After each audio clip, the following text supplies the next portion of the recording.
Don't understand people who say they lack motivation in life, because I'll make this extremely clear. If you're not pushing and striving for something, life is so mundane. I've always had this problem with literal crippling perpetual boredom. I was bored. I had no money. I'm carrying boxes of ice. I'm a smart guy. I'm not playing chess anymore, right?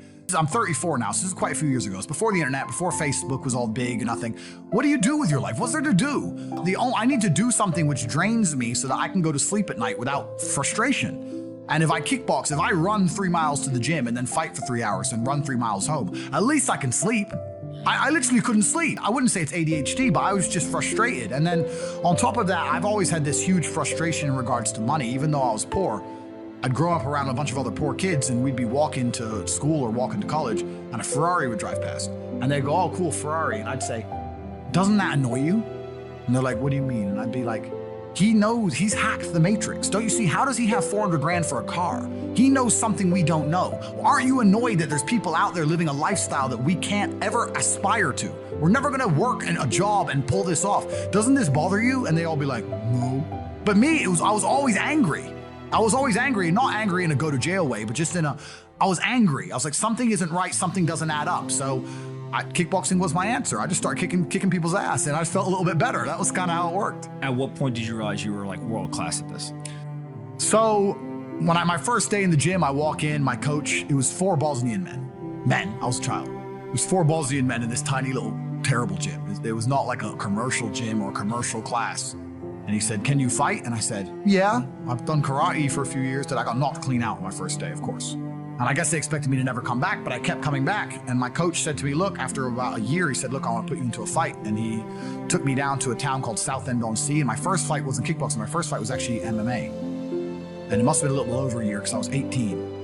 And I was fighting a 24-year-old security doorman.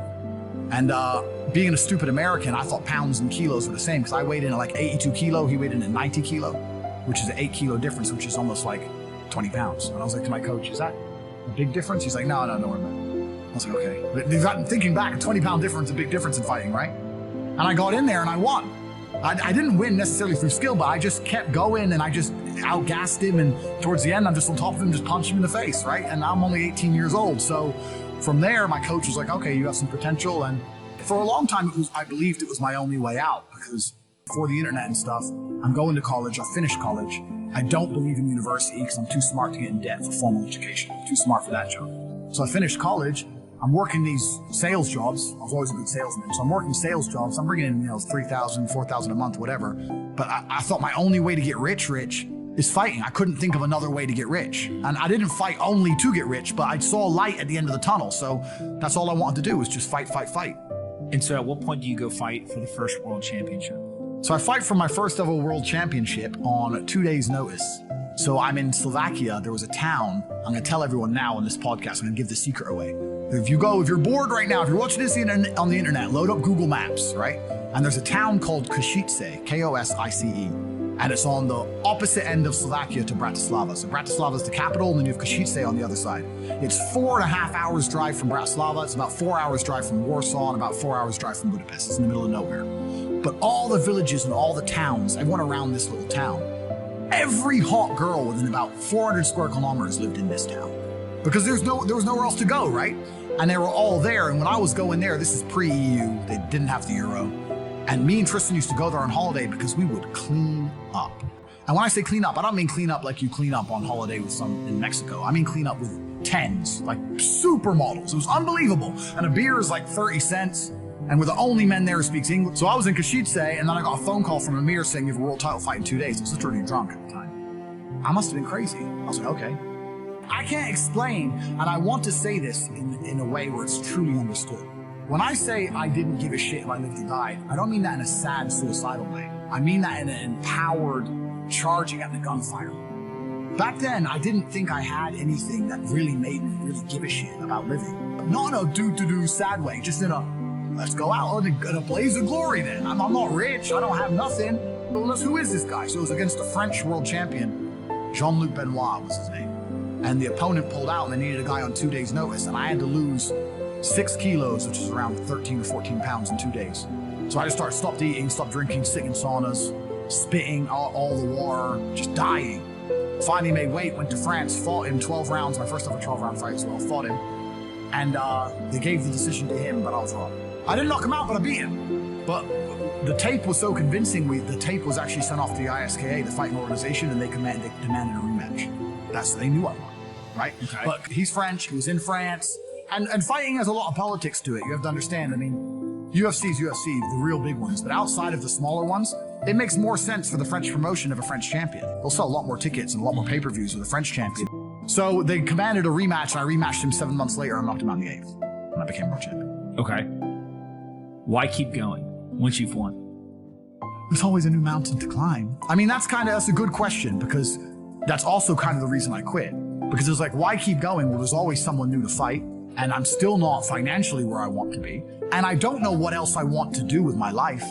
So I'll keep going, right? So I fought again, I beat another Frenchman, and then I fought again, I beat 2 Dutch guys to become 4-time world champion. But one day I woke up and I was like, is becoming 5-time world champion going to improve my life? Do I need 5 belts? How much money do they pay for these fights? Bucks, $3,000, $2,000. There's not even, you need to work on the side. But eventually, once I was world champion, I'd get like $100,000 to fight, but I'd give 20% to my manager. Then the UK, with the UK taxes, 40-50% would disappear, and sometimes you only fight twice a year or whatever. I was certainly not rich. It's like 30-40 grand chunks, but twice a year, maybe 3 times a year. Living in London rents, you need a car. You're not rich in any way. And that's actually the reason I retired, because I woke up one day and I thought, I'm giving 6 hours a day of absolute focus and energy to this.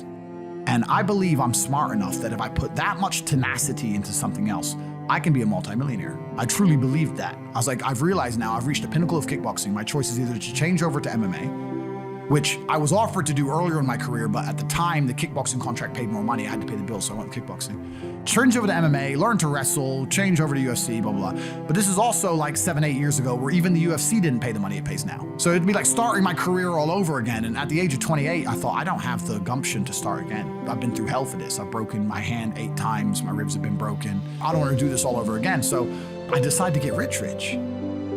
Is rich to you like, hey, I want a couple $100,000, $1 million, $20 million, $1 billion? I wanted 30 or 40,000 every month.